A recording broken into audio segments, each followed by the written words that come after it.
Hello world, it's Curtis Potter with Boundless Inspiration. Whoo! This is a tough one, so if you're not ready to get just pride, maybe just go ahead and skip this video. But if you're wanting to grow and learn and become a better version of yourself, this is the video for you. So, no, this isn't a Bible thing, God thing, or whatever. But in the Bible it says, don't worry about the plank in someone else's eye when you have a log in your own eye. Or, it's kind of like that saying where it's like, do as I say, not as I do, right? Because it's so easy to focus on what other people are doing to distract. Like, ooh, don't look at me, don't look at what I'm doing, right? A lot of times we do this with our kids. Hey, don't do that. And they're like, but you do it. Hey, don't cuss. But you cuss like a sailor, Mom. You cuss like a sailor, Dad. Like, hey, invest your money. Like, wait a minute, you broke, Dad. You broke, Mom. Like, come on, right? And it's so easy to do to tell other people what to do and focus on other people. And where this really smacked me in the face was the other day I was talking to this lady, and I'm with my kids, and this person was like, man, you're a great dad, but I think that you need to do this with your kids. Don't let them do that. Don't don't let your, and was even trying to tell my kids what to do. And I was like, hey, like, I appreciate your concern, but I never once gave you permission to tell my kids what to do. Like, I pride myself in being an amazing dad. I see my kids climbing on that as well, and I'm choosing to let them climb on it because I didn't say, hey, be careful, because that's training them to be be careful on everything you do. Well, now they're going to start, like, slowly over time and over life, like, ooh, I can't do this business adventure because I got to be careful, right? No, I'll say things like, hey, make sure you're holding on so you don't fall. Or, hey, you're being risky, just understand that if you're not paying attention, you could fall and bust your head on that concrete, and that's not going to feel good. Like, I give them scenarios so they understand, because in life we make decisions and they have either good or bad consequences, like pros and cons to anything you do. So I'm not going to tell them not to do it. I'm just going to let them know what happens. I said, you see me looking at my kids, right? So she said that. And then next thing you know, she gets into talking about her husband.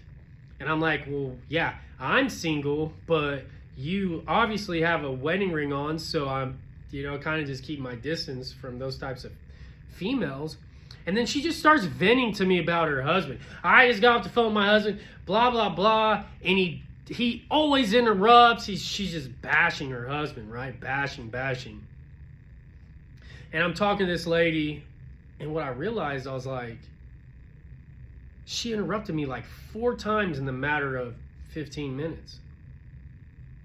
And then not only that, she started talking about how she was going to send her daughter that's a 16, about to be, going on 18, to military school because she couldn't handle her, and her daughter's on all, you imagine, to get to that level. And I finally said, look, do you mind if I'm honest with you and authentic with you? She said, yeah, by all means. I said, you're sitting here bashing your husband about how much he interrupts.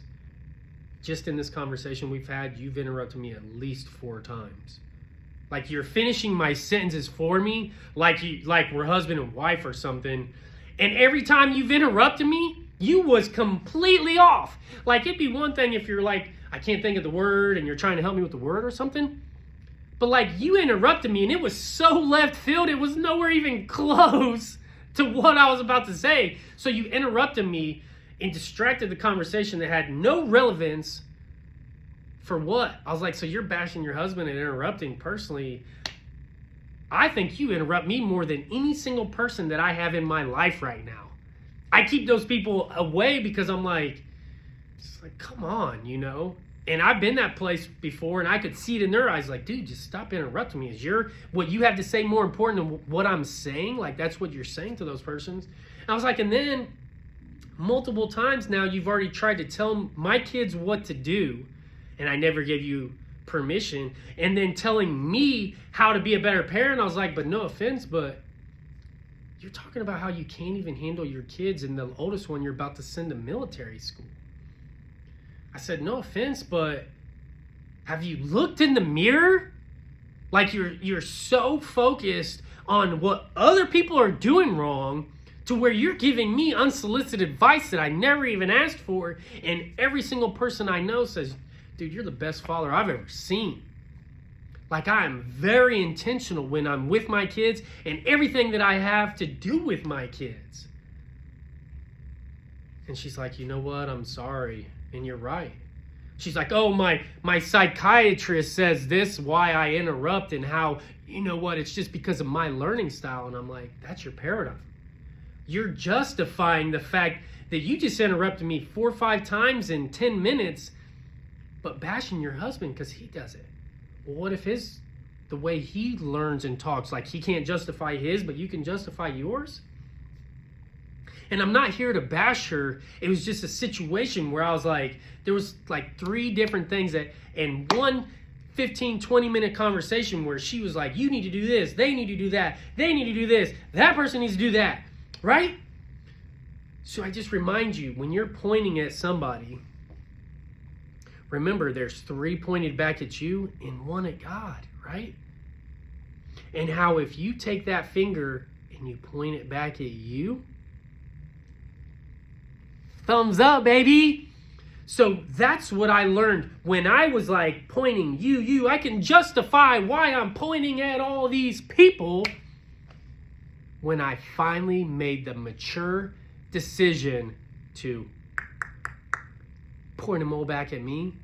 I started to grow in life and evolve and work closer to my dreams and goals, become a better version of myself that I now can take into all the business adventures with other people that I've partnered with, or a business that I'm building, the best leader, business owner, entrepreneur that I can be, best father, friend, significant other that I can be. When you stop that bullshit of do as I say, not as I do, then you become a leader and people follow you and you help the people instead of thinking that you're like, do this, do that, I'm going to help them because I'm telling them what to do. Instead, show them. And that's how you help people become the best versions of yourself. It's a beautiful thing. You become the best version of yourself. You lead and help other people become the best version of themselves. And that's what being boundless is all about. And as you see the joy in your life, I promise you, when you start focusing on improving and becoming the best version of yourself, your life is going to become amazing.